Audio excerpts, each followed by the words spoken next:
안녕하세요. 반갑습니다. 이번 온라인 강의를 함께하게 된 타투 스터디 강사 텐주라고 합니다. 오늘 저와 함께 해볼 강의의 내용은요, 코일 머신의 세팅 방법과 구동 원리입니다. 숙지해야 될 내용이 많으니 꼭 필기해 주시길 바라겠습니다. 자, 그럼 시작해 볼 건데요. 여러분, 타투를 하기 위해서는 여러 가지 필요한 장비들과 용품들이 있겠죠. 그중 가장 필수품인 바로 이 타투 머신은 크게 두 종류로 나눠볼 수가 있습니다. 코일 머신과 로터리 머신인데요. 중점적으로 다뤄볼 코일 머신 같은 경우 전류로 전자석 방식의 힘을 직접적으로 이용한다, 이렇게 생각을 하시면 되겠고, 코일 머신 같은 경우는 가장 대표적이고 가장 광범위하게 사용하는 머신 중에 하나예요. 그리고 좀 더 쉽게 머신에 대해서 얘기를 해보자면 바늘이 왕복 운동을 하게끔 해주는 그런 기계라고 보시면 되겠고, 왕복 운동을 통해서 작업을 하게 되고 글씨나 그림을 새기게 되는 거죠. 코일 머신 장단점부터 먼저 얘기를 해볼까 하는데요. 먼저 장점부터 한번 보도록 하죠. 다양한 장점이 있는데, 일단 첫 번째로는 다양한 여러 가지의 세팅이 가능하다라는 것 참고하시면 되겠습니다. 사용자의 기호나 편의에 맞게 이 여러 가지 세팅을 통해서 작업을 할 때 수월하게 좀 진행을 해줄 수가 있어 장점 중에 하나고요. 그리고 두 번째로는 강력한 파워를 내줄 수 있는 머신이기도 해요. 개인적으로는 가장 큰 장점이라고 보는데, 코일이라는 단자가 있죠. 코일이라는 단자에 전류를 보내게 되면 이 코일에서 전자석으로 바뀌게 되면서, 방식이 정자석으로 바뀌게 되면서 머신이 움직이는 구동계, 이 구동계에는 바늘을 끼우게 되는데, 바늘이 움직이게 돼요. 왕복 운동을 하게 되는데, 왕복 운동을 하는 힘이 굉장히 강력하다라고 볼 수가 있어요. 상대적으로 코일 머신 같은 경우는요. 그렇기 때문에 전달력이 높다라거나 여러 가지 이점이 있어 강력한 파워가 장점 중에 하나다, 이렇게 생각을 하시면 되겠고, 그리고 세 번째는요, 세부 조절이 가능하다, 이렇게 보시면 되겠습니다. 여러분, 기타의 음을 조절하기 위해서 기타 줄을 조율을 하잖아요. 그런 것처럼 코일 머신 같은 경우도 세부 조절이 가능한 기능을 통해서 깊이라던가 속도, 타격 횟수 등을, 그러니까 작업을 하는 과정에서 깊이라던가 속도, 타격 횟수 등을 본인, 그러니까 사용자의 기호에 맞게 조절을 해줄 수가 있어 머신을 내 손에 맞출 수가 있다는 장점이라고 보시면 되겠죠. 그렇기 때문에 세부 조절이 가능한 것이 장점 중에 또 하나다, 이렇게 보시면 되고, 네 번째로는 조립식이다.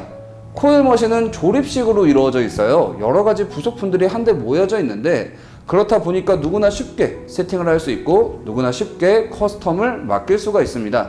또한 내구성 및 부품의 호환성이 좋기도 합니다. 어지간해서는 코일 머신이 망가지는 일은 거의 없어요. 여러분들이 정말 낙하라던가 과격한 사용 등을 하지 않는 이상, 정말 오래 써도 수명이 굉장히 긴 머신 중에 하나가 바로 이 코일 머신 같은 경우인데요.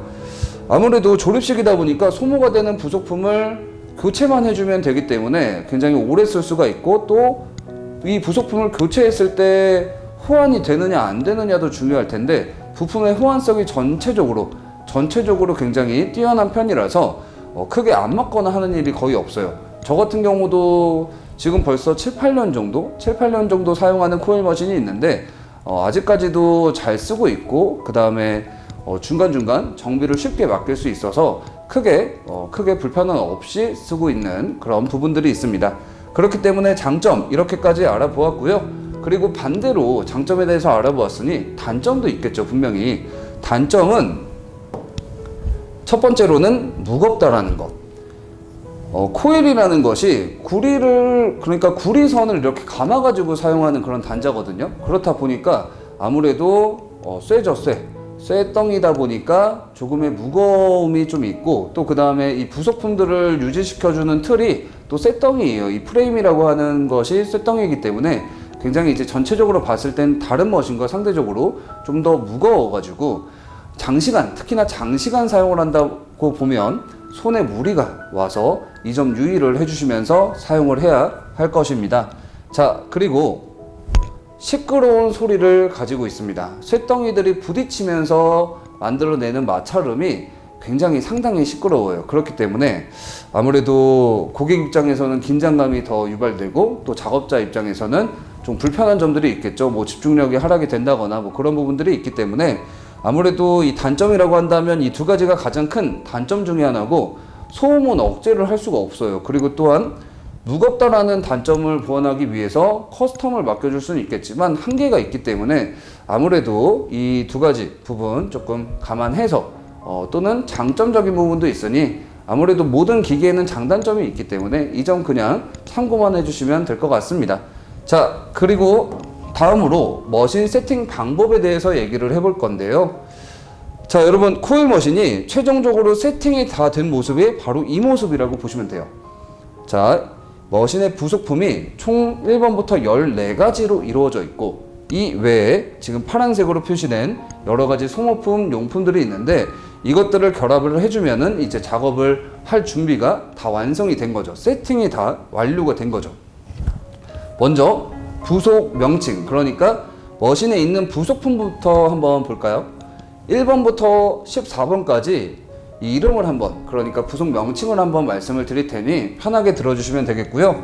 1번 콘택트 스크류라는 게 있다, 이렇게 보시면 돼요. 그리고 2번 콘택트 스크류와 근접한 위치에 프론트 바인딩 포스트라는 부속품이 있습니다. 그리고 콘택트 스크류 따라가다 보면 세모난 세 판이 하나 있어요. 그것을 프론트 스프링이라고 합니다. 그리고 네 번째는 프론트 스프링이랑 겹쳐져 있거든요. 리어 스프링이라고 하는 부속품이 또 있고요. 그리고 다섯 번째는 리어 스프링이랑 같이 겹쳐져 있는 아마추어 바라고 하는 바가 하나 있습니다. 자, 이 바의 윗부분을 아마추어 핀, 6번 아마추어 핀이라고도 하고요. 자, 그리고 코일 머신의 가장 심장이죠. 바로 7번 코일입니다. 코일이 이쪽에 위치해 있고요. 그리고 코일 아랫부분을 보시게 되면 리어 바인딩 포스트라는, 여기 노란 색깔 보이시죠? 리어 바인딩 포스트라는 부속품이 또 하나 있습니다. 그리고 9번을 보시게 되면은 프레임이라고 하는 것이 있어요. 머신의 부속품들을 다 모아주는 틀이라고 보시면 되겠습니다. 자, 그리고 10번은 튜브 클램프라고 하는 부속품이 있겠고, 그리고 11번 요크, 12번 캐패시터, 그리고 13번 뒤쪽에 오링이라고 하는 고무가 또 있습니다. 그리고 새들 클램프, 14번 새들 클램프까지 총 1번부터 14번으로 이렇게 나눠져 있습니다. 부속품들이 1번부터 14번으로 14가지가 있다, 이렇게 보시면 되겠고, 자, 이 부속품 외에 작업을 하기 위해서 또 결합하게 되는 것이 니플이라고 하는 소모품, 그리고 바늘이 움직일 수 있으니까 고정하는 고무줄, 그리고 튜브라고 하는 봉이 하나 있어요. 튜브, 그리고 그립이라고 하는 머신의 손잡이를 뜻해요. 그립, 그리고 니들 팁, 니들 바, 니들 바늘이죠. 자, 이렇게 G, F, E, D, C, B, A 이렇게 또 머신 부속품 외에 결합하게 되는 용품들이 존재한다고 보시면 되고, 이것들이 다 결합이 되면 최종적으로는 세팅이 다 이루어진 거라고 보시면 되겠습니다. 자, 다음으로는요, 이 머신 부속품들을 좀 알아보았는데 좀 더 상세히 말씀을 드림으로써 여러분들이 코일 머신을 사용하는 데 있어 지장이 없게끔 조금 설명을 드리려고 합니다. 그러니까 잘 숙지를 해주셔야 되고, 자, 이 부속품들이 가지고 있는 원리라던가 또는 구동이 어떻게 되어 가냐면요, 다시 이제 첫 번째부터 좀 설명을 할 거예요. 잘 숙지를 해주세요. 자, 1번으로 와서 보면 콘택트 스크류가 있었죠. 콘택트 스크류, 바로 이 부분이고요. 여러분 잘 들어주셔야 돼요. 자, 3번 프론트 스프링. 자, 콘택트 스크류를 따라가면 맞닿아 있는 세모난 세 판이 하나 있어요. 자, 이 프론트 스프링과의 거리를 조이고 풀어줘서 머신의 5번 아마추어 바, 프론트 스프링이랑 붙어있는 머신의 아마추어 바를 움직여주게 되는데, 이 움직이는 간격을 조절해주는 부속품 중 하나가 바로 콘택트 스크류입니다. 좀 더 쉽게 한번 풀어볼게요. 콘택트 스크류를 조이고 풀어줄 수가 있거든요. 이걸 조이면은 3번 프론트 스프링이 텐션이 생기면서 앞으로 밀어내게 돼요. 그러면 같이 연결되어 있는 아마추어 바라는 곳이 있는데, 이 아마추어 바에 지금 코일과의 간격이 좁아지고 멀어지고 합니다. 그런데 이 아마추어 바가 이따도 말씀을 드릴 거지만 아마추어의 윗부분에 지금 보시는 것처럼 바늘을 이렇게 연결하게 되어 있어요. 그렇다 보니까 바늘이 왕복 운동을 하는 타격감이라고 하죠. 그러니까 짧게 바늘이 움직일 거야, 길게 움직일 거야, 이런 것들을 조절해 줄 수 있는 게 바로 콘택트 스크류죠. 콘택트 스크류를 얼마나 조이고 푸냐에 따라서 바로 이것을 스트로크 조절이라고 합니다. 머신의 세부 조절이 가능한 깊이라던가 속도, 타격 횟수 등을 조절하는 게 사용자의 기호에 맞게 조절하는 바로 그 기능이 이 콘택트 스크류라고 보시면 되겠습니다. 스트로크 조절에 대해서 자세히 얘기를 한번 해봤고요. 자, 다음은 두 번째 프론트 바인딩 포스트입니다. 바로 콘택트 스크류와 가장 근접해 있는 위치에 있는데요. 자, 1번 콘택트 스크류를 3번 프론트 스프링과의 각도, 위아래 위치를 뜻합니다. 각도를 조절할 때 사용하는 부속품이라고 보시면 되겠습니다. 콘택트 스크류를 조이고 풀어주는 게 아니라 위아래로도 고정을 해줄 수가 있거든요. 그러니까 위아래로도 조절을 해줄 수가 있어서 위로 가느냐 아래로 가느냐에 따라서도 이 간격이 설정이 될 거기 때문에 스트로크 조절을 할 때 필요한 부속품 중에 하나가 또 프론트 바인딩 포스트다, 이렇게 생각을 하시면 되겠습니다. 자, 세 번째로 넘어가서요, 바로 프론트 스프링이죠. 자, 1번 콘택트 스크류와 맞닿아주는 접점 역할을 하는 부속품이라고 보시면 되는데, 보시게 되면 1번과 이렇게 닿아 있어야 돼요. 안 닿아 있다면, 이렇게 떨어져 있다면은 미작동이 될 수가 있다라는 것. 그러니까 작동이 안 될 수가 있습니다. 왜냐하면 전도를 하는 접점 역할을 하는 스타트 위치라고 보시면 돼서 콘택트 스크류와 닿지 않았다면 미작동이 되므로 주의가 필요하다, 이렇게 기억을 해주시면 되겠습니다. 바로 세모난 세판, 바로 이게 프론트 스프링이다, 이렇게 기억해 주시고요. 자, 다음은 리어 스프링입니다. 5번 아마추어 바를 프레임에 고정시켜주는 부속품이고요. 그리고 바로 아마추어 바. 이 아마추어 바는 작동 스위치를 작동하였을 때 7번 코일과 콘택트 스크류 이 사이에서 왕복 운동을 함으로써 이 머신을 구동하는 구동계 중에 하나예요. 머신을 구동하게 해주는 구동계 중에 하나인 부속품이다, 이렇게 보시면 되고, 머신의 이 아마추어 바의 윗부분을 아마추어 핀이라고 하는데, 5번 이 아마추어 바와 니들을 결합시켜줘서 연결하는 그런 지점이라고 생각을 하시면 되겠습니다. 자, 7번은요 코일이죠. 전류가 코일로 흘러 들어감으로 인해 전자속으로 바뀌며 그로 인해 이제 구동을 하게 해주는 머신의 심장부 역할이라고 보시면 되겠고, 그리고 8번은 리어 바인딩 포스트라는 부속품인데요. 자, 클립 코드라는 머신의 연결선이 있어요. 머신의 연결선을 이 리어 바인딩 포스트에 연결하게 되어 접속 장치라고 보면 되는데요.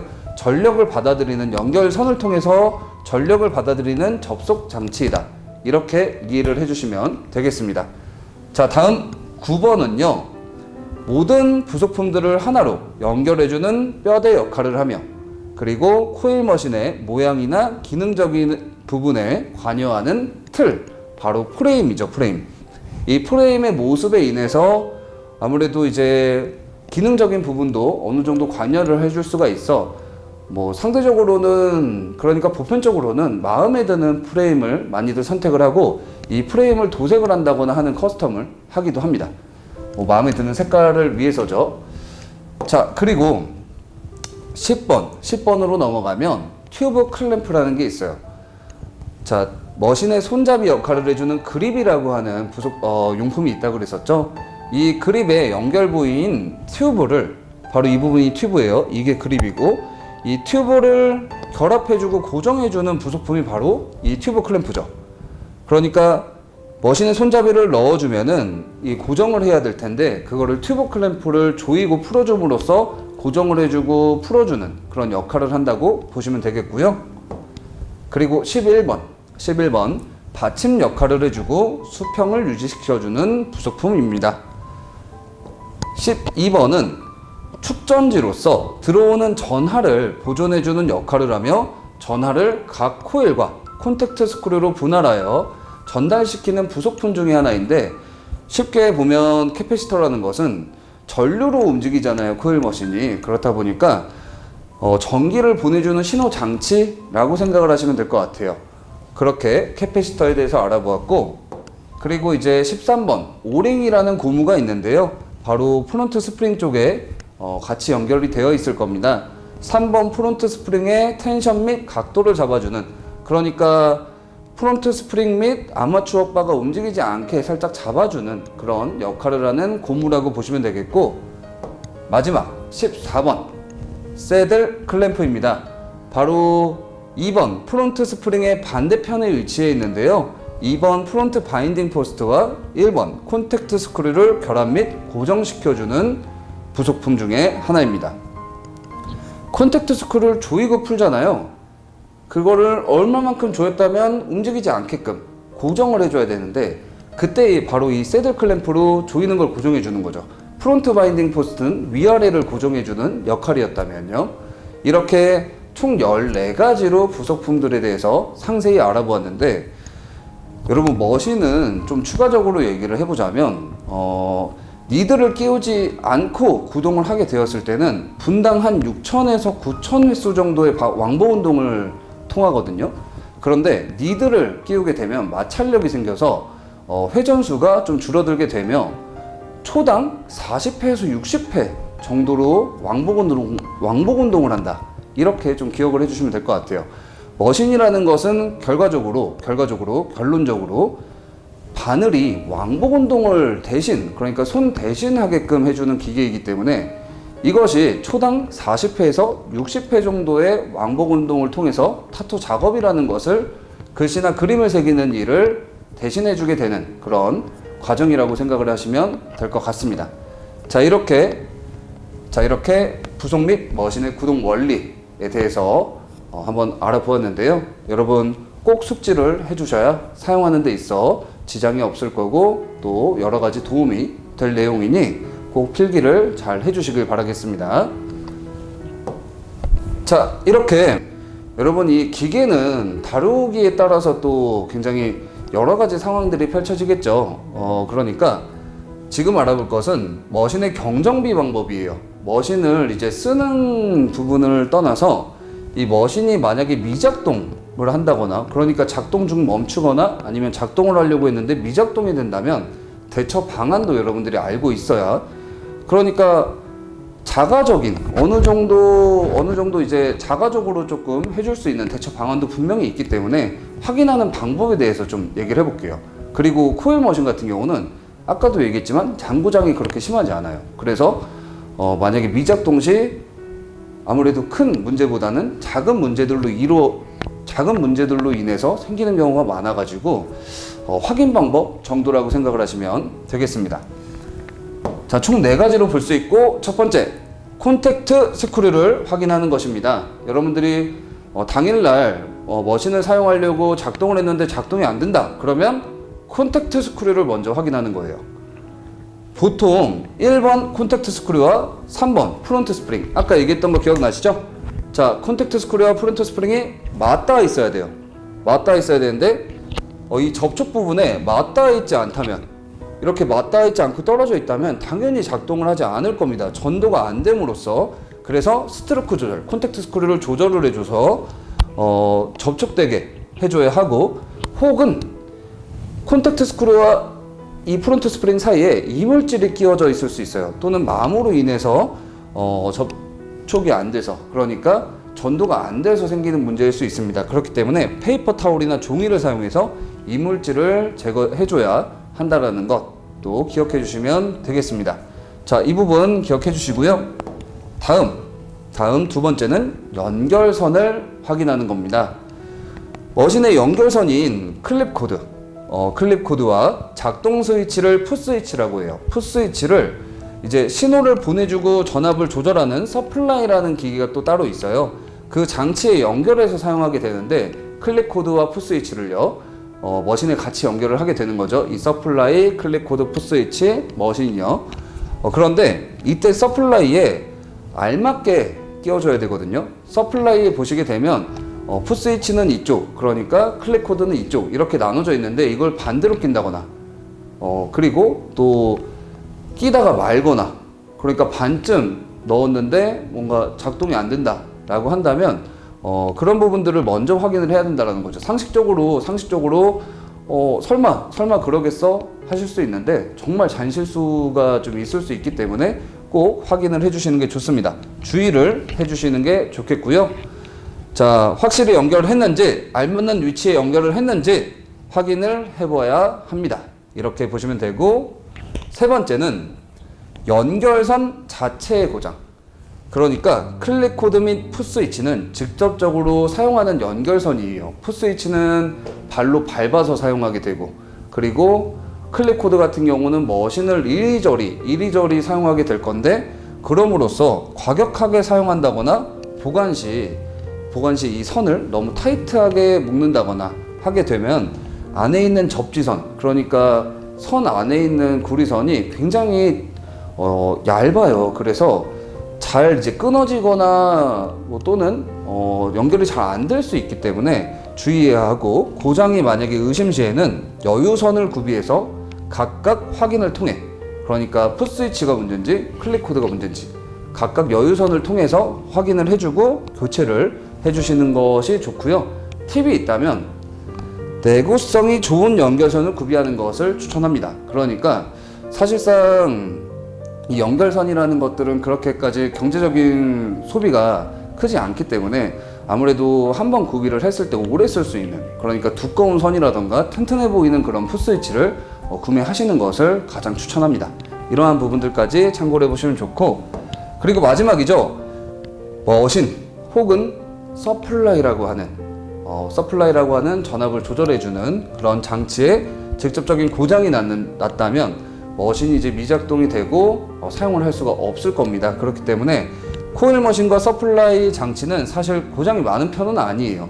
그렇기 때문에 사용함에 따라 낙하라던가 장시간 사용에 따른 발열, 그리고 과격한 활용 등으로 인해 수명이 줄거나 고장이 날 수는 있습니다. 그렇기 때문에 이 점을 정말 유의해야 되고, 고장이 의심시 사용하는 것을 추천하지 않아요. 만약에 전압이 들어오다 만다거나 또는 작동을 하다가 멈추고 다시 재작동되고 이런 것들이 반복이 된다거나 억지로 조금 하는 그런 느낌이 든다면 웬만하면은 안 하는 것이 좋습니다. 왜냐하면 결과에도 문제를 끼칠 수가 있기 때문에, 지장을 줄 수 있기 때문에 추천하지 않으며 AS 및 재구매를 하시길 바라겠고, 그리고 항상 머신이라는 것과 항상 타투 장비라는 것은 타투를 할 수 있을 때 잘 사용을 해야 되므로 여러분들이 항시 체크를 해주셔야 돼요. 그러니까 작업을 안 하는 날에도 나오셔가지고 여러분들 개인 장비 한번 점검을 해주시는 게 가장 좋습니다. 자, 이렇게 머신의 경정비 방법으로 머신이 미작동 시 대처 방안에 대해서 이야기를 해봤고요. 자, 그리고 머신 및 장비 위생법을 설명함으로 이제 마치도록 할 건데, 자, 마지막까지 잘 들어주셔야 됩니다. 그러니까 일회용 소모품을 사용을 해야 된다.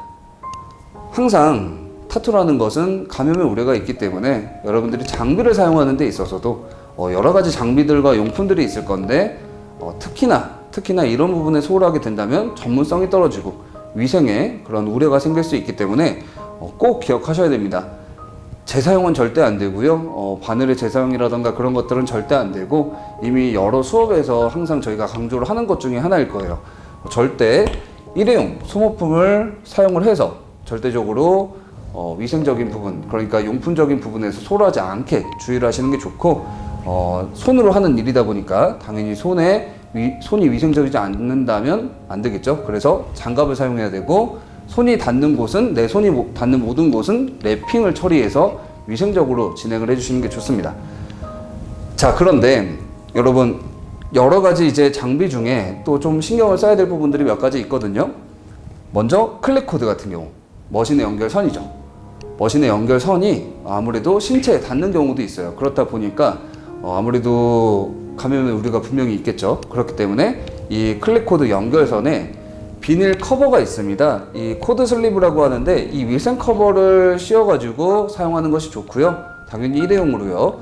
그리고 서플라이라고 하는 이 전압을 조절하는 장치에 랩핑을 하는 게 좋습니다. 왜냐하면 전압을 올리고 낮추는 경우도 빈번히 발생이 되는데 그렇다 보니까 만지게 되죠. 그러니까 랩핑을 꼭 해줘야 되고 슬리브라는 아까 얘기했던 코드 슬리브, 그러니까 클릭 코드 위생 커버를 조금 활용을 해가지고 이렇게 씌워가지고 사용하는 경우도 있습니다. 그리고 머신 같은 경우 오늘 알아보고 있는 바로 이 머신 같은 경우도 위생 커버를 씌워가지고, 왜냐하면 머신 몸통을 프레임을 직접적으로 장갑 낀 손으로 만지는 경우도 있거든요. 그렇기 때문에 위생 커버를 구비하셔가지고 씌워서 사용하는 것이 알맞는 방법이고요. 그리고 그립 같은 경우는 머신의 손잡이라고 말씀을 드렸었죠. 이 손잡이에도 그립 테이프라고 하는 것을 감싸서 위생적으로 사용해 주시고, 혹은 그립 테이프가 없다면 랩핑을 해서 사용하는 것을 추천합니다.